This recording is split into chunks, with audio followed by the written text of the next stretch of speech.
So we're going to start with MSG then, because that is the big one that everyone thinks is bad for them. So what actually is the difference between MSG and salt? They are actually very, very similar. So they've got, salt is solely sodium chloride, which is like the main active ingredient. So you obviously see when they tell you recommendations of salt, sodium is the other big one. However, MSG has got both sodium and glutamic acid in, right? So you're probably thinking, oh, okay, what the fuck's glutamic acid? It's completely different.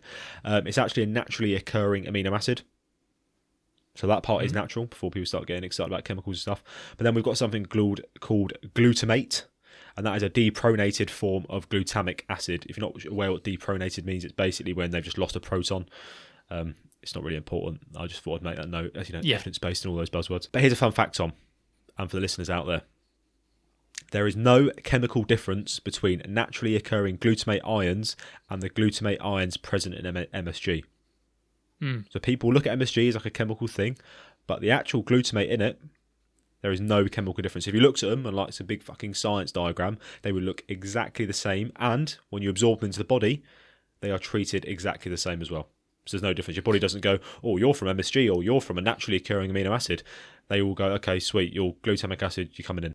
But MSG still has this stigma around has the stigma, yeah, around that one thing. Yeah. And here's some, I've got more fun for you, Tom. Hold your horse, mate. Hold your breath. More fun. Guess what all of these things have in common? If you are watching on Twitch and get involved as well. Mushrooms, tomatoes, asparagus, walnuts, clams, steak, sardines, soy sauce, potatoes. I think that's it. See if I've got any more. Drum roll, please. All of these have got MSG in, mate. All of those things I've just said have MSG in, which you're probably thinking, what? Nah, my fucking steak doesn't have MSG in. I'm a natural warrior, you know. Obviously now, you know, the poisons and the dosage, they've not all got the exact same amount of MSG. You know, like steaks are absolutely riddled with MSG. And this is something I wrote down. Note was pretty important. So glutamate is found abundantly in many protein foods, but it only enhances the flavour of things when it's not bound to other amino acids. Yeah. Do you know what as well? It's actually got a particular word associated with it, known as umami. Umami, yeah. Umami, and that basically it makes food taste meatier. Mm-hmm. Like it's basically MSG is a flavour enhancer. Flavour enhancer, yeah. And it's more popular in like Asian food, like Chinese food, etc. Mm-hmm. And to be honest with you, this is probably why it does get a bad rap, because it's straight away it's associated with like takeout food. Yeah. And you can buy it. Have you actually seen it? Like how it actually looks when it's sold on the shelf? It literally just looks like. God, this is not going to sell it at all, but it looks like crystal meth. It looks, isn't it? It's like flaky salt. Yeah. Plus, it's often found in the world food section of a supermarket. You know, the Asian bit. Yes, and people get this they get very uneasy about, because you know we're such fucking weird people, aren't we? Like, oh, that's not Western looking food, because it's obviously in like a bottle with like you know Chinese writing on it, for example. People look at that and go, "Oh no, I don't want any of that." And that's another reason why perhaps people are a bit off of it. There is something we need to bring up, and that is something we did discuss. I think you found it first. It's something called Chinese restaurant syndrome, which links very much to what we were just saying. That's a real term, by the way. We've not just made I'm not that joking. up. And I'll give you some background to this. So this was actually coined by Chinese American doctor Robert Ho Man Kwok, and he actually wrote a letter to a scientific journal complaining of experiencing things like palpitations, numbness, etc. after eating a succulent Chinese meal.